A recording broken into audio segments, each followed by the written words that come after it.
ittiba. Sassaka shine mutum ya ɗan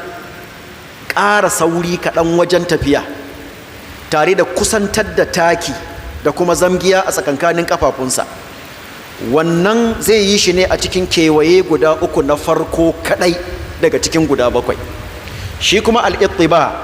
shi ne wannan zanin da yake rataye a kan kafaɗansa,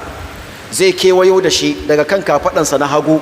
ya biyo ta bayansa, shi ya shiga ƙarƙashin hamatansa na hannun dama, shi ya sake laga wato gefen wannan mayafin akan kafaɗansa na hagu, kenan kafaɗarsa ta dama za ta zama a buɗe, kuma wannan kafaɗan za ta saura buɗe har ƙarshen duk kewayensa guda bakwai na wannan ɗawafin nasa.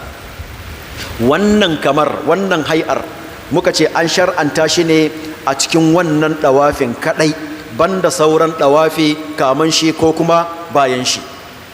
Sannan an sunnanta a farkon wannan ɗawafin kamin farawa, she mutum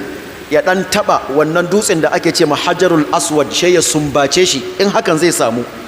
In akwai cunkoso to kar mutum ya takura wa kansa, daga nesa she ya nuna sa da hannunsa haka kawai, bayan ya nuna sa she ya ce Allahu Akbar. Bayan ya ce Allahu Akbar shikenan she ya sanya Ka'aba a hannunsa na hagu kamar yadda dai aka saba, she ya tafi ɗawafi. A cikin ɗawafin nan ana so ya yawaita ambaton Allah, ya yawaita addu'a, karatun alƙur'ani, istighfari. A duk lokacin da ya zo rukunin da ake ce ma rukunul yamani, ma'ana shine angle na ƙarshe wanda daga shi kuma rukuni na Hajarul Aswad, to a tsakanin waɗannan rukunan guda biyu shi ya rika maimaita rabbana atina fid dunya hasanatan wa fil akhirati hasanatan wa qina azaban nar. Yayi ta maimaita wannan, yayi ta maimaitawa, shi ya zo daidai Hajarul Aswad. Yana zuwa daidai Hajarul Aswad shi ya aikata kamar yadda ya aikata farko, ma'ana shi ya sake nuna wannan Hajarul Aswad kin, ya yi kabbara ya ce Allahu Akbar. Haka zai tafi, shi ya ƙare kewayensa guda bakwai. Yana ƙare wannan ɗawafi ya ƙare, yanzu shi ya je aiki na uku. Aiki na uku shine shi ya tinkari wato maƙamu Ibrahim. Akan hanyarsa kamin ya zo bayan maqamu Ibrahim, shi ya karanta faɗan Allah ta'ala da yake cewa wattakhidhu min maqami Ibrahim musalla. Shi ya zo ya sanya maqamu Ibrahim tsakanin shi da Ka'aba, ma'ana maqamu Ibrahim na gabansa, Ka'aba kuma tana gaban maqamu Ibrahim. A nan wannan wajen ba a so mutum ya yi tunkuɗoɗoniya da mutane. In ka zo katar da cewar akwai sarari a wannan wajen, she ka tsaya a nan ka yi waɗannan raka'o'in guda biyu. In ka tar da akwai cunkoso a nan, she ka ɗan koma baya, ko kuma duk inda ka samu wuri a cikin kewayen masallacin harami, she ka yi waɗannan raka'o'in guda biyu, babu laifi a nan. Ana so a raka'a na farko bayan suratul Fatiha, she ka karanta qul ya ayyuhal kafirun.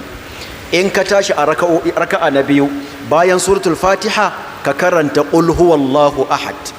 sannan ka sallame. In ka sallame, to ba a so ka tsawaita zama a wannan wajen, ba a so ka tsawaita zama a wannan wajen. She ka tashi ka bar waje ga wani mai so shi ma ya yi sallan saboda ya kammala ɗawafi. Ko kuma in ka zo katar da akwai cunkoso a wannan wajen, karka ce a nan cikin sahar inda mutane ke ɗawafi nan za ka tsaya kana tunkuɗoɗoniya da masu ɗawafi, she ka yi waɗannan raka'o'in guda biyu, saboda masu ɗawafi sun fi ka haƙƙi a wannan wajen, kamar yadda kai ma a lokacin da kake yin ɗawafi ka fi kowa haƙƙi a wannan wajen. To yanzu tun da kai ka kammala ɗawafinka, raka'a biyu ne kake buƙata, to she ka bar ma masu ɗawafi waje, kai ƙoƙari ka yi baya, ka nemi inda babu cunkoso, she ka yi waɗannan raka'o'in naka guda biyu. Kana ƙare wannan, she ka je zuwa aiki na hudu, ma'ana she ka tinkari dutsen Safa. Akan hanyanka na zuwa Safa, she ka karanta faɗan Allah ta'ala da yace inna safa wal marwata min sha'airillah, she ka ce abda'u bima bada Allahu bi, she ka hau kan dutsen Safa.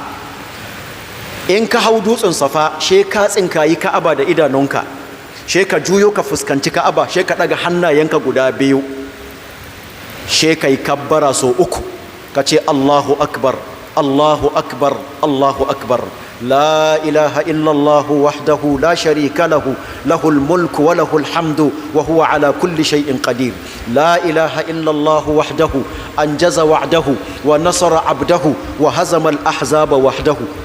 إن son samu ne she ka natsu ka dan yi makanka doguwar addu'a daidai gwargwadon abin da ya sauƙaƙa a wannan wajen in kaga nan ma akwai cinkoso she ka takaita wannan addu'ar shikenan she ka kama hanyarka wato zuwa Marwa a tsakiyan hanya zuwan Marwa za ka ga wasu tsanwayen wuta a sama doguwar wuta ce akwai inda take farawa akwai inda take karewa to daga ka kawo farkon wannan wutar shekaru ga da gudu nan ana nufin namiji kenan a tsakiyan wannan wajen sheka karanta Allahumma inni as'aluka ilman nafi'an wa rizqan wasi'an wa amalan salihan mutaqabbala har ka zo ƙarshen wannan tsanwar wutar kuma sheka koma tafiya sannu sannu har ka hau kan dutsen Marwa mata ba su wannan gudun tafiya kawai suke yi a hankali ba su gudu wannan gudun maza ne aka sunnanta mashi in ka zo ka hau kan dutsen Marwa kayi ɗaya kenan she ka sake ka waiwaya ka fuskanci alƙibla ka maimaita addu'an da kai akan Safa she ka sake kamo hanya kuma ka dawo kuma Safa a tsakiyan ka sake ka ruga da gudu har ka zo kan dutsen Safa kayi biyu kenan ka sake ka maimaita addu'a ka koma haka za ka yi ta yi she kayi shiga 7 kana ƙare waɗannan ka fara akan dutsen Safa a ƙarshe ka ƙare akan dutsen Marwa